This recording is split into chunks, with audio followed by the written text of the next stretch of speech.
अस्सलाम वालेकुम। आज हम स्टार्ट करने जा रहे हैं क्लास 9 की एक्सरसाइज 3.2 के question number 5 and 6। So question number 5 is let u is equals to a b c d e f g h i j, set A is equals to A B C D G H and B is equals to C D E F J। Basically आपको universal set A और B given है, आपने क्या करना है, verify करना है D Morgan's law for these sets and at the end आपने एक वेन डायग्राम भी ड्रॉ करनी है। तो सबसे पहले हम बात करते हैं कि डी मॉर्गन्स लॉ क्या होता है। डी मॉर्गन्स लॉ क्या होता है? डी मॉर्गन्स लॉ में हमारे पास A union B complement is equal to A complement intersection B complement, और दूसरा होता है A intersection B complement is equal to A complement union B complement. ठीक है, डी मॉर्गन्स लॉ, ये दोनों इक्वेशंस डी मॉर्गन्स लॉ कहलाई जाती हैं। पहली में देखिए हमने पहले A यूनियन B लेके फिर उनका कॉम्प्लीमेंट लेना है, और फिर अलग से A कॉम्प्लीमेंट और B कॉम्प्लीमेंट लेके फिर उनका आपस में इंटरसेक्शन लेना है। और दूसरी वाली में आपने पहले A इंटरसेक्शन B लेना है और फिर उनका कॉम्प्लीमेंट लेना है, और फिर A कॉम्प्लीमेंट और B कॉम्प्लीमेंट अलग से लेके फिर उनका आपस में यूनियन लेना है, और उनके आंसर्स क्या आने चाहिए, सेम आने चाहिए। तो चलिए स्टार्ट करते हैं। देखिए हमारे पास ये वैल्यूज हैं, U यूनिवर्सल सेट है और A और B आपको गिवन है। तो यहाँ पे जो चीज आपको समझने की जरूरत है वो ये कि कॉम्प्लीमेंट क्या होता है। यूनियन और इंटरसेक्शन हम प्रीवियस क्वेश्चन में कर चुके हैं, लेकिन कॉम्प्लीमेंट से रिलेटेड हमने कोई क्वेश्चन पहले अटेम्प्ट नहीं किया। तो कॉम्प्लीमेंट क्या होता है? कॉम्प्लीमेंट एक ऐसा सेट होता है जो कि U में से A को माइनस करने पे आता है। ठीक है, मतलब सेट U में से अगर आप सेट A को माइनस करेंगे तो जो सेट आएगा वो कॉम्प्लीमेंट सेट कहलाएगा। पार्ट क्या है? A union B complement is equal to A complement intersection B complement. तो लेफ्ट हैंड साइड हम पहले सॉल्व करेंगे which is A union B। अब यूनियन क्या होता है कि हमने दोनों सेट्स की तमाम वैल्यूज को तरतीब से लिखना होता है। तो ये क्या आएगा, A B C D E F G H और एट द एंड ये J।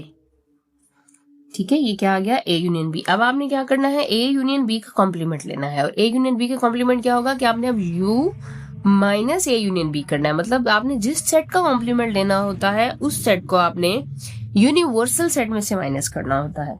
अब हमारे पास यूनिवर्सल सेट क्या था, A H I and J minus A union B हमारे पास क्या आया, A G H और J। ठीक है, अब माइनस में आपने करना क्या होता है, माइनस में आपने ये करना है कि जो इसमें सेम यूनिवर्सल सेट में दोनों सेट में जो वैल्यूज सेम है आपने वो कट कर लेनी है। देखिए A सेम है, कट हो गया, B same cut, C same cut, D same cut, E cut, F cut, G H and then J। अब सेम वैल्यूज हमने कट कर ली। अब जो वैल्यूज आपके यूनिवर्सल सेट में बचेंगी वो आपका कॉम्प्लीमेंट का आंसर होगा। ठीक है, इसमें तो आपके दूसरे सेट में कोई वैल्यू बची ही नहीं है, लेकिन अगर इनकेस दूसरे सेट में कोई वैल्यू बच जाती है तो वो आप आंसर का पार्ट नहीं बनाएंगे। कॉम्प्लीमेंट में आंसर सिर्फ वो वैल्यूज होंगी जो यूनिवर्सल सेट में बचेंगी। तो यहाँ आपके पास क्या बचा, I। तो ये अब हमारा क्या आ गया, A यूनियन B का कॉम्प्लीमेंट सेट आ गया। ठीक है, और ये हमारा लेफ्ट हैंड साइड का आंसर है, तो आप इसको आंसर 1 कंसीडर कर लें। ओके, अब बात करते हैं राइट हैंड साइड की, which is A complement intersection B complement. अब A कॉम्प्लीमेंट क्या होगा, U माइनस A। मतलब अब आपने यूनिवर्सल सेट में से A को माइनस करना है, और यूनिवर्सल सेट क्या है, A B C D E। Universal set आ गया माइनस, अब आपने लिखना है set A which is A B C D G and then H। देखें अब फिर आपने क्या करना है, जो सेम वैल्यूज हैं दोनों सेट में वो आप कट कर दें, D cut, G cut and then H cut. अब सेकंड सेट में कोई वैल्यू नहीं बची, फर्स्ट सेट में आपकी क्या वैल्यूज बची, मतलब कि यूनिवर्सल सेट में क्या बचा, E बचा, F बचा, I एंड J बचा। ठीक है, तो ये आपका कॉम्प्लीमेंट का आंसर होगा, E F I and J। ठीक है, तो A कॉम्प्लीमेंट क्या होगा, वो वैल्यूज जो कि यूनिवर्सल सेट में हमारे पास बच गई जब हमने क्या किया, सेम वैल्यूज को कट किया। तो अब B का कॉम्प्लीमेंट लेंगे तो हमने फिर से क्या करना है, यूनिवर्सल सेट फिर से लिखना है,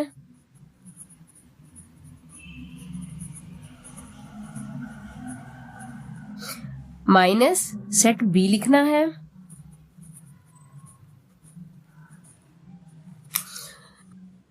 अब जो दोनों सेट्स में सेम वैल्यूज हैं वो कट कर दें। देखें C same, D same, E same, F और फिर J, तो ये आपने कट कर लेना है। अब यूनिवर्सल सेट में क्या बचा, A B G H and I। ठीक है, अब ये क्या आ गया, ए कॉम्प्लीमेंट और बी कॉम्प्लीमेंट का आंसर आ गया। अब आगे आपने क्या करना है, A complement intersection B complement. तो A complement intersection B complement करने के लिए आपने पहले ए कॉम्प्लीमेंट लिख लेना है, इंटरसेक्शन बी कॉम्प्लीमेंट। अब इंटरसेक्शन में आपने क्या लिखना होता है, जो दोनों सेट्स में सेम वैल्यूज हैं। अब आप देखें दोनों सेट में सिर्फ आई है जो कि सेम है, जो कि कॉमन है दोनों सेट्स में, तो आई। तो अब आप देखें आपका आंसर राइट हैंड साइड का answer A complement intersection B complement का आंसर क्या आया, आई सेट। और आपका लेफ्ट हैंड साइड का आंसर भी यही था। तो आप लिखेंगे hence prove that left hand side is equals to right hand side. तो इट मींस आपका डी मॉर्गन्स लॉ यहाँ पे प्रूव हो जाता है। डी मॉर्गन्स लॉ की दूसरी क्वेश्चन की बात करते हैं, which is A intersection B complement then A complement union B complement. तो सबसे पहले लेफ्ट हैंड साइड की बात करेंगे। लेफ्ट हैंड साइड क्या है, ए इंटरसेक्शन बी कॉम्प्लीमेंट। तो पहले ए इंटरसेक्शन बी करेंगे, तो ए की वैल्यू हमारे पास क्या है, दोनों का इंटरसेक्शन क्या आएगा, जो इनमें सेम वैल्यूज हैं। देखें सी सेम, डी सेम, ई सेम नहीं है, एफ भी नहीं है, और उसके बाद आगे कोई भी वैल्यू आपकी सेम नहीं है। तो बेसिकली ए इंटरसेक्शन बी क्या आया, सी डी आया। इसका हमने क्या करना है, कॉम्प्लीमेंट करना है। तो u में से हम माइनस करेंगे आपके ए इंटरसेक्शन b का जो आंसर आया था, तो u और d ये आपने लिख लेना है। अब कॉम्प्लीमेंट है ना, तो आपने इसमें से जो सेम वैल्यूज हैं, लाइक ये c कट हो जाएगा और d कट हो जाएगा। बचा क्या आपके पास, a b e f g h i and j। तो ये आपका पार्ट 1 का आंसर हो गया। अब राइट हैंड साइड देखें ए कॉम्प्लीमेंट। तो ए कॉम्प्लीमेंट के लिए आपने सबसे पहले क्या करना है, यूनिवर्सल सेट लिखना है, विच इज, अब जो सेम है वो कट कर लें, जी और एच भी जी और एच। ए कॉम्प्लीमेंट क्या है, E F and then I. B complement के लिए आपने फिर से पहले यूनिवर्सल सेट लिख लेना है, सेट बी लिख लेना है, जो सेम है वो कट कर लें, like C D E F and then J. पहले सेट में क्या बचा, A B G H and then I. A complement और बी कॉम्प्लीमेंट का आपने यूनियन कर लेना है। तो ए कॉम्प्लीमेंट हमारे पास क्या है, E F and I. Union B complement क्या है, A B G H and I and J. इसमें तो जे आया है, अच्छा यहाँ पे जे भी आना था।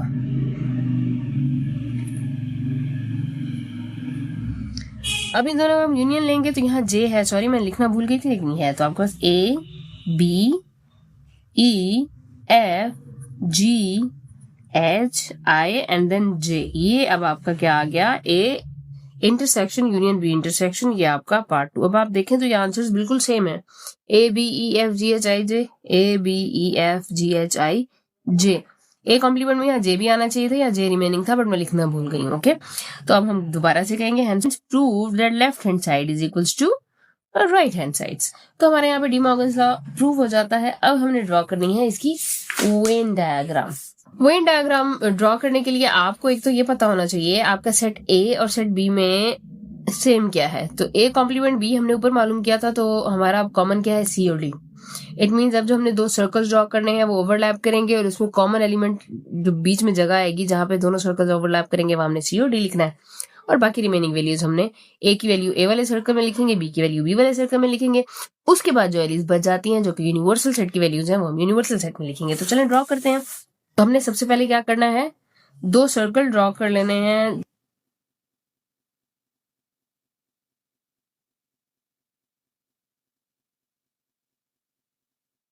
सेट ए को रिप्रेजेंट करेगा, दूसरा सर्कल रिप्रेजेंट करेगा सेट बी को, और फिर हमने इसके साथ ही एक ट्रायंगल बना लेनी है जो कि यूनिवर्सल सेट को रिप्रेजेंट करेगी। ठीक है, ओके, ये हमारा यूनिवर्सल सेट, ये set A set B. Common क्या था, ए इंटरसेक्शन बी, अभी मैंने आपको बताया सी और डी था। ठीक है, अब सेट ए में क्या बचा, ए बी सी डी यहाँ आ गया, तो जी एंड एच आपने लिख लेना है। सेट बी में क्या था, सी और डी यहाँ आ गया, तो बचा ई एफ एंड देन जे। अब बात करते हैं कि हमारे यूनिवर्सल सेट में क्या बचा। देखें यूनिवर्सल सेट में से ए बी सी डी यहाँ पे आ गया, ई एफ जी एच और जे भी आ गया। सो यूनिवर्सल सेट में सिर्फ बचा था आई, तो ये आई हम यहाँ में लिख लेंगे। तो बेसिकली जो आपने वेन डायग्राम ड्रॉ करनी होती है उसमें आपने universal set, set A, set B को इकट्ठा करके लिखना होता है। सेट ए की वैल्यू सारी सेट ए वाले में लिखनी है, सेट बी की वैल्यू सेट बी वाली में। अगर इन दोनों में कोई वैल्यू सेम है तो यहाँ मिड में आएगी। इन केस अगर यहाँ कोई वैल्यू सेम नहीं है, आपका ए इंटरसेक्शन बी एम्प्टी सेट आता है, तो फिर आपने ये दोनों सर्कल एक दूसरे पे ओवरलैप नहीं करने, फिर आपने दोनों सर्कल सिर्फ एक दूसरे को टच करते हुए बनाने हैं, ठीक है। और बाकी जो रिमेनिंग एलिमेंट है, यूनिवर्सल सेट के एलिमेंट्स हैं, वो आपने अलग से के अंदर लिख लेना। इस तरह से आपकी वेन डायग्राम इजीली बन जाती है। क्वेश्चन नंबर 6 में आपके पास यूनिवर्सल सेट की वैल्यू गिवन है, आपको ए की वैल्यू गिवन है और आपको कहा गया है कि आप वेरीफाई करें ये 3 क्वेश्चन। तो चलें स्टार्ट करते हैं। यूनिवर्सल सेट क्या है 1 to 20 और सेट ए क्या है 1 3 5 7 to 19। तो ए क्या है आपके पास प्राइम नंबर का सेट है। पहली चीज जो वेरीफाई करनी है वो है A union A complement is equal to universal set. तो ए कॉम्प्लीमेंट सबसे पहले मालूम कर लेंगे। ए कॉम्प्लीमेंट कैसे मालूम करते हैं, यू माइनस ए करते हैं, ठीक है। मतलब यूनिवर्सल सेट में से आपने ए माइनस करना हो। आपको जिस भी सेट का कॉम्प्लीमेंट मालूम करना है आपने उस सेट को यू में से माइनस करना है। तो हमारा यूनिवर्सल सेट क्या है 1 2 3 to 20, ठीक है। माइनस ए करेंगे और ए क्या है 119। अब आपने जो कॉमन होते हैं वो कट करने हैं और जो यूनिवर्सल सेट में वैल्यू बचेगी वो आपका आंसर होगी, ठीक है। अगर आप देखें यूनिवर्सल सेट में हमारे पास क्या बचेगा, 2 बचेगा, 4 बचेगा, 6 बचेगा, 8 बचेगा, बेसिकली इवन नंबर्स बचेंगे यूनिवर्सल सेट में। तो ये करते करते हमारे पास ए कॉम्प्लीमेंट कहाँ तक आएगा 20 तक आएगा। अब आपने क्या करना है ए यूनियन ए कॉम्प्लीमेंट मालूम करना है। तो ए क्या था आपके पास 1। अब आप देखेंगे इन दोनों को यूनियन लेंगे तो फिर से क्या हो जाएगा आपका 1 2 3 4 5 6 7। कहने का मतलब ये है कि दोबारा से ये पूरी काउंटिंग आपकी 20 तक हो जाएगी और ये किसके इक्वल है, ये इक्वल है यूनिवर्सल सेट के। तो आप कह सकते हैं thus hence proved that this set is equals to universal set, ठीक है। तो आप फिर लिख सकते हैं that A union A complement अगर हम लेंगे तो वो इक्वल आएगा हमेशा यूनिवर्सल सेट के। दूसरे क्वेश्चन में उन्होंने आपको कहा है to verify A intersection universal set is equal to A. तो आपने ए और यूनिवर्सल सेट का इंटरसेक्शन लेना है। इनका आपने क्या लेना है इंटरसेक्शन। इंटरसेक्शन में आपने वो वैल्यूज लिखनी होती हैं जो कि आपस में दोनों सेट्स में क्या है कॉमन है। तो दोनों सेट्स में कॉमन है, ये ए वाली वैल्यूज ही कॉमन है क्योंकि यूनिवर्सल सेट तो पूरा 1 to 20 है। तो 1 3 5 9 till 19 ये आपका इंटरसेक्शन आ गया और ये किसके इक्वल है, सेट ए के इक्वल है। तो आप कहेंगे hence proved A intersection universal set is equal to A, ठीक है। क्वेश्चन नंबर 3 में A intersection A complement is equal to empty set. Empty set आपने प्रूव करना है तो सबसे पहले आपने लेना है ए कॉम्प्लीमेंट। ए कॉम्प्लीमेंट हम ऊपर ले चुके हैं। आपके पास ए कॉम्प्लीमेंट क्या है 2 4 6 8 20, ठीक है। तो हम क्या करेंगे ए इंटरसेक्शन ए कॉम्प्लीमेंट करेंगे। तो ए की वैल्यू क्या थी हमारे पास, यहाँ पे कॉम्प्लीमेंट में आएगा। अब अगर आप देखें इनका इंटरसेक्शन लेना है तो कॉमन नंबर्स लेने हैं। इन दोनों में कोई भी नंबर्स कॉमन नहीं है तो आपका आंसर क्या आएगा एम्प्टी सेट आएगा। तो हम कहेंगे hence proved A intersection A complement अगर आप करेंगे so that will be an empty set. तो इस तरह से हमारा क्वेश्चन 6 भी कंप्लीट हो जाता है।